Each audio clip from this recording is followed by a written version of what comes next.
मध्य प्रदेश, राजस्थान और छत्तीसगढ़ विधानसभा चुनाव में मिली करारी शिकस्त के बाद अब कांग्रेस लोकसभा चुनाव पर फोकस कर रही है। अगले साल 2024 में होने वाले लोकसभा चुनाव को लेकर के कांग्रेस तैयारियों में जुट गई है। इसी को लेकर के दिल्ली में 21 दिसंबर को कांग्रेस वर्किंग कमेटी की बैठक होने जा रही है। कांग्रेस अध्यक्ष मल्लिकार्जुन खड़गे की अध्यक्षता में बुलाई गई इस बैठक में देश के मौजूदा राजनीतिक माहौल पर चर्चा की जाएगी। इसके साथ ही आम चुनाव की रणनीति और बीजेपी का मुकाबला करने के लिए पार्टी के चुनाव अभियान को जमीन पर उतारने की योजना की तैयारी पर चर्चा की जाएगी।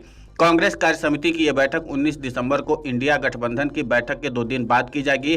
गठबंधन की इस बैठक में सीट शेयरिंग के साथ ही चुनाव अभियान के मुद्दों पर मंथन होने की संभावना है।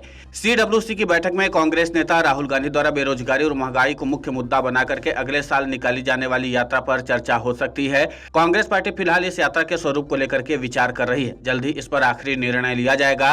कांग्रेस कार्य समिति की बैठक में हाल के विधानसभा चुनाव में मिली हार के नतीजों पर भी मंथन किया जाएगा। कांग्रेस को 3 हिंदी भाषी राज्यों मध्य प्रदेश, छत्तीसगढ़ और राजस्थान के साथ मिजोरम में भी हार का सामना करना पड़ा। हालांकि तेलंगाना में कांग्रेस ने जीत हासिल कर अपनी सरकार बनाई। वहीं 19 दिसंबर को तमाम विपक्षी दलों की इंडिया गठबंधन की बैठक का उद्देश्य है कि सीटों के बंटवारे को लेकर के सहमति बन सके। इस पर भी चर्चा की जाएगी कि कैसे चुनावी अभियान को आगे बढ़ाया जाए और एक साथ संयुक्त रैलियां की जाए। कांग्रेस पार्टी के एक वरिष्ठ नेता का कहना कि सभी पार्टियां बैठक में प्रधानमंत्री नरेंद्र मोदी के जवाब में एकता की थीम मैं नहीं हम के इरादे के साथ आगे बढ़ना चाहती हैं। आपको बता दें कि सीटों के बंटवारे को लेकर के इंडिया गठबंधन में रस्साकसी चल रही है। विधानसभा चुनाव से पहले कांग्रेस मध्य प्रदेश और छत्तीसगढ़ में अपनी जीत को लेकर के आश्वस्त थी। उसे उम्मीद थी कि इन राज्यों में पार्टी को बेहतर प्रदर्शन मिलेगा, जिसके बाद वो आम चुनाव में ज्यादा सीटों पर अपना दावा ठोक सकती, लेकिन नतीजों ने पार्टी की उम्मीदों पर पानी फेर दिया। फिलहाल सीटों का बंटवारा कांग्रेस पार्टी के सामने सबसे बड़ी चुनौती है। हालांकि इस हार के बाद कांग्रेस जमीनी स्तर पर अपनी रणनीति को मजबूत करने में और भी ज्यादा जुट गई है। आपको बता दें कि कांग्रेस आला कमान की ओर से कई दिशा निर्देश भी जारी किया गया है। वहीं जिला प्रभारियों से कहा गया है कि वो सभी विधानसभावार बूथ लेवल एजेंट की सक्रियता को लेकर के अपनी रिपोर्ट तैयार करें। कहीं परिवर्तन करना है तो उसे अगले माह ही कर लिया जाए। दरअसल अगले साल मार्च में लोकसभा चुनाव की घोषणा की संभावना के मद्देनजर कम समय बचा है। मार्च में चुनाव की घोषणा हो सकती है। संगठन ने तय किया है कि प्रदेश और जिला संगठन में जो परिवर्तन किए जाने हैं वे जनवरी में ही कर लिए जाएंगे, ताकि नई टीम पूरी ताकत से चुनाव की तैयारी में जुट जाए।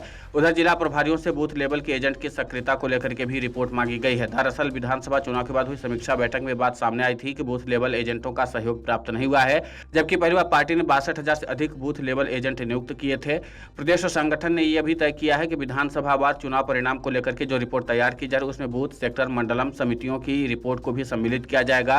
बूथ, सेक्टर और मंडलम समितियों का गठन कर बूथ प्रबंधन की कमान सौंपी गई थी। इससे परिणाम क्यों नहीं मिले, इस पर भी समीक्षा की जाएगी। कुल मिलाकर के कांग्रेस अब धरातल पर अपनी जमीनी स्तर की तैयारियों पर काफी ज्यादा फोकस कर रही है। कांग्रेस को इस बात की उम्मीद थी कि इस बार कम से कम मध्य प्रदेश और छत्तीसगढ़ में उसको जीत मिल जाएगी, लेकिन कांग्रेस को यहां पर करारी शिकस्त का सामना करना पड़ा। इसी के नाते से कांग्रेस आला कमान अब इस मामले पर पूरा नए सिरे से विचार और मंथन करने की तैयारी के साथ अब सीडब्ल्यूसी की बैठक करेगा, ताकि एक मजबूत और ठोस निर्णय लिया जा सके। Video desk कमरुजाला.com।